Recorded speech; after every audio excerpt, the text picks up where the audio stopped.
Do you know the most important metric that you can be tracking in sales to know that you're on track to hit your sales goal?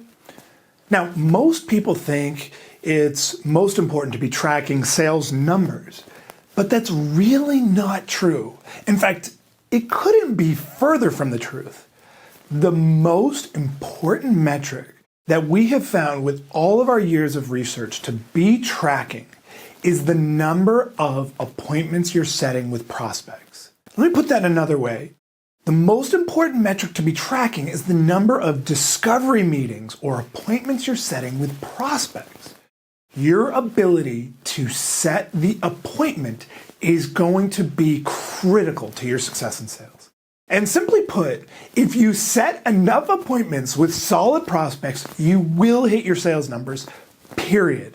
Now, of course, there are a lot of things that you can be doing during those meetings in order to make your sales efforts much more productive and effective. But if you are simply focused on setting enough appointments, you will be successful.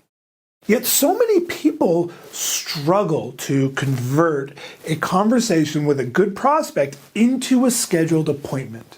And this is a critical skill. This isn't just it would be nice to have. You must know this skill. In this video, I'm going to show you the 7 keys to set an appointment with any prospect in sales. Check it out. Number 1, don't set an appointment with anyone. Now, you're probably saying to yourself at this point, Mark, what the hell? You literally just said the title of this video is how to set an appointment with anyone, and now you're saying don't set an appointment with anyone. What gives? Okay, here's the thing. Great salespeople don't have the goal of just setting an appointment with anyone. The goal is to set an appointment with the right person. I was just talking to a customer of mine who's in my online forum, and he was saying, I'm actually having a lot of success setting appointments with the marketing people at these companies. But then what I'm finding is that once I meet with them, they then say, oh, well, I really need to get the buy-in from the company owner before I can move forward. And he said to me, well, what could I be doing differently? And my immediate response is, you're setting the appointment with the wrong person. You want to set your appointments with the right contact, the key decision maker, the person who has access to write a check, or at least has budget to pay you for what you can do.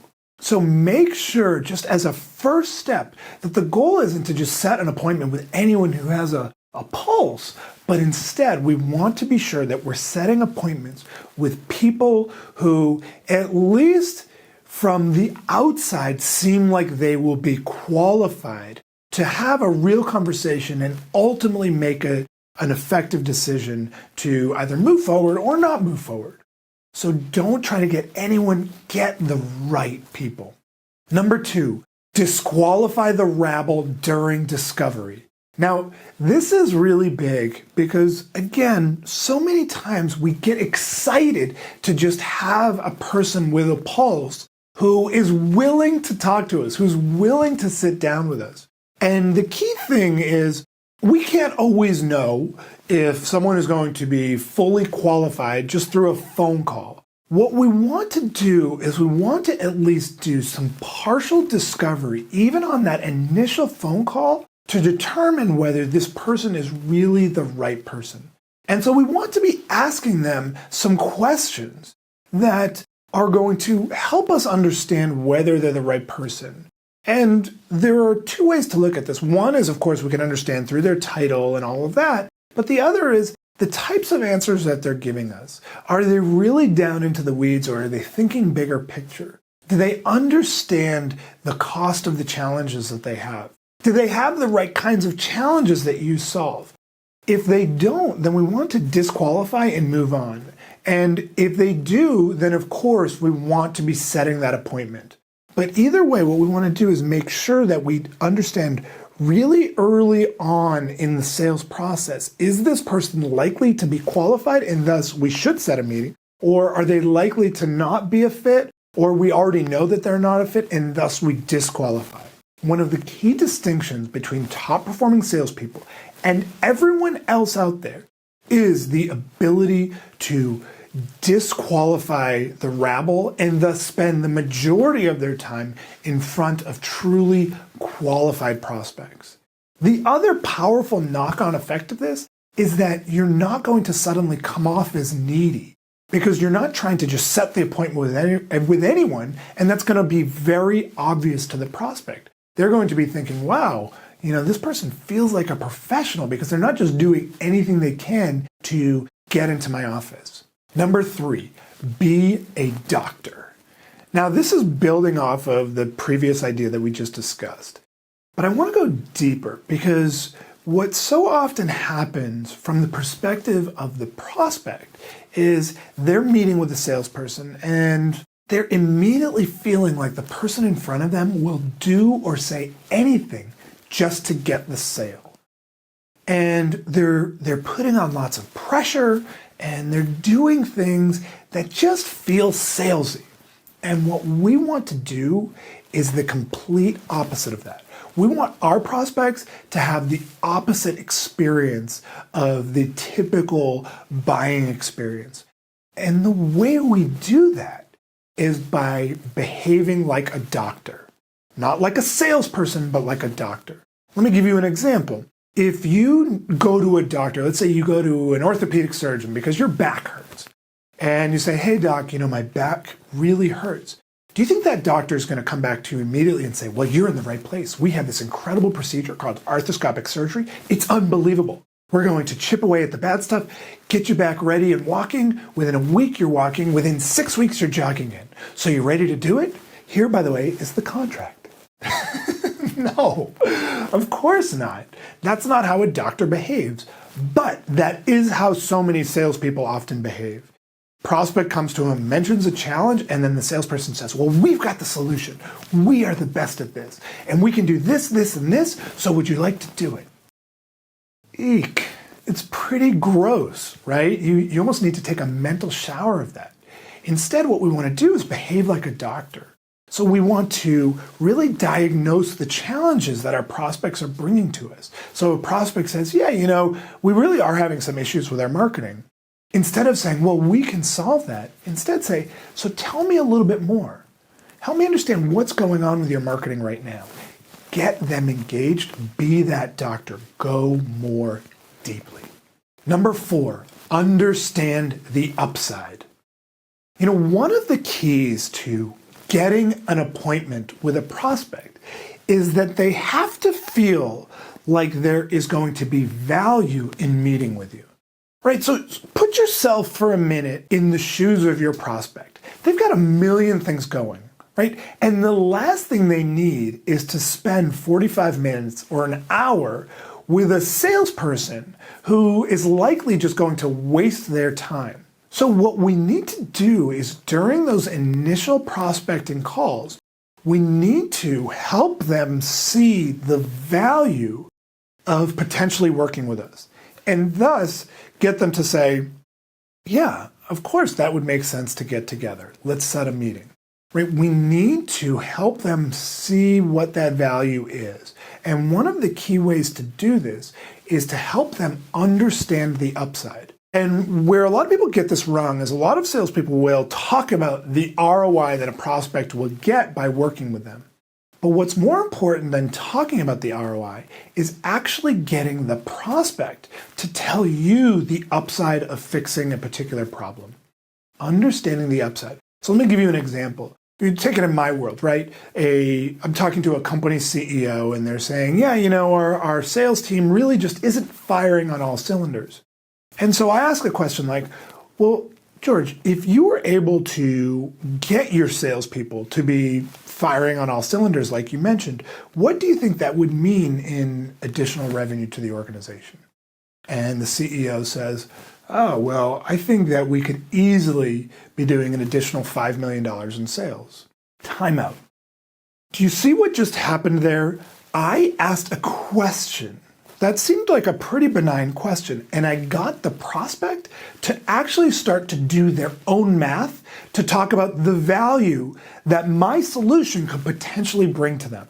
Now, they're not drawing a direct line where they're saying, well, if I bring Mark in, I will get another $5 million. But what I am getting them to think about is, okay, this problem really means something. So if I could solve this and Mark as a potential solution, then that could mean an additional $5 million in revenue. That is the upside value of working with me in that particular situation. And every single selling situation can do something like this. Maybe it's not upside revenue. Maybe it's decreased costs. Maybe it's additional profitability. But every solution is going to have an upside.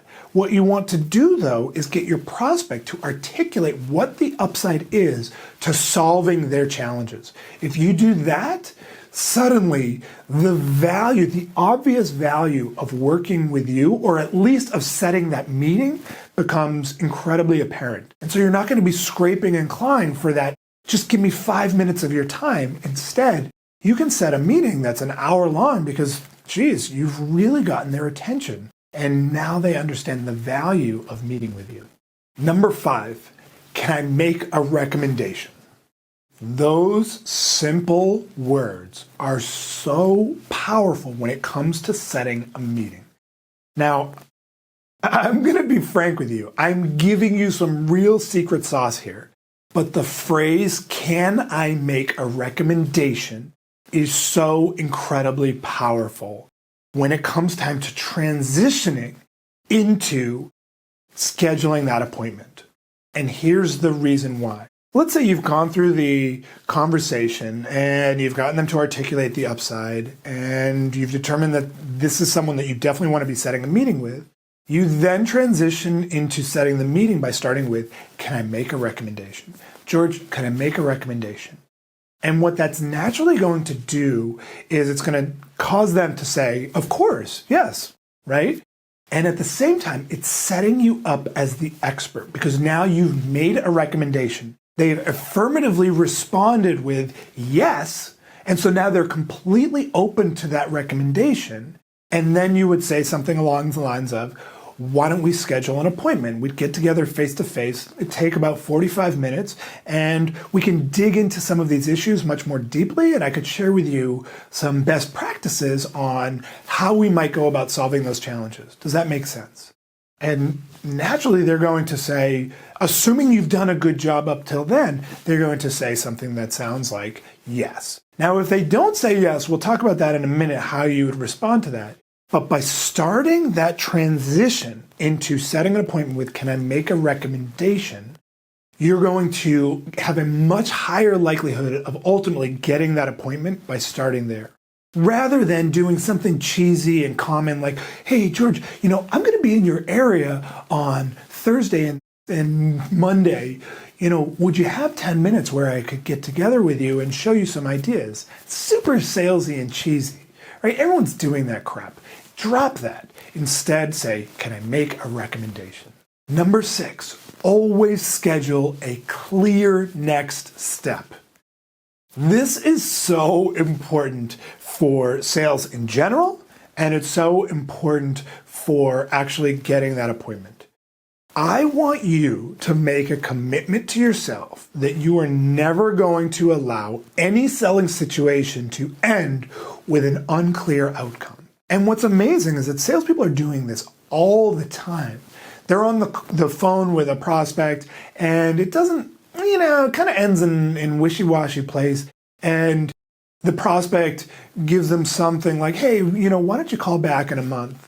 And we say, oh, okay, sure. And then, it just ends in this really weak outcome. Instead, cut that crap off. Instead, make sure that there is always a clear next step at any point in the sales process, but especially at the beginning. So you want there to be a clear, scheduled next step where there is a calendar invite that goes out to the prospect and they accept it. Even if it means, could you give me a call back in a month? Say something along the lines of, you know what, George, I'd be happy to do that. Do you actually have your calendar in front of you where we could actually schedule something so that way we don't have all that back and forth and miss each other? And if they say no to that, then you're in trouble. But if they say yes, now you've at least got something in the books. On the other hand, a much stronger situation, of course, is If you're getting together face-to-face, make sure that it is in the calendar and that there is a calendar invite that has gone out to them and that they have accepted that calendar invite. We never want to just be dropping by someone's office. We always want to have that clear and scheduled next step. Number 7, have a contingency for when they push back. This is so key because so often we're in a selling situation and the prospect gets a little bit squirrely and they say, this was a great conversation, but the timing just isn't right. Could you call me back maybe in 6 months? And a lot of salespeople go into something that sounds like, oh yeah, sure, happy to call you back in 6 months. Would it make sense to call you on a Monday or a Thursday or whatever weak response that they have? Instead, I want you to have a contingency in place for when they push back on setting that appointment. And now again, leading up till now, we have to be sure that we're doing everything we can to really show the value of getting together. But let's say they do push back and they say, you know what, I'm really busy this month. Could we maybe get together next month? Maybe shoot me an email in a month and we could set something up.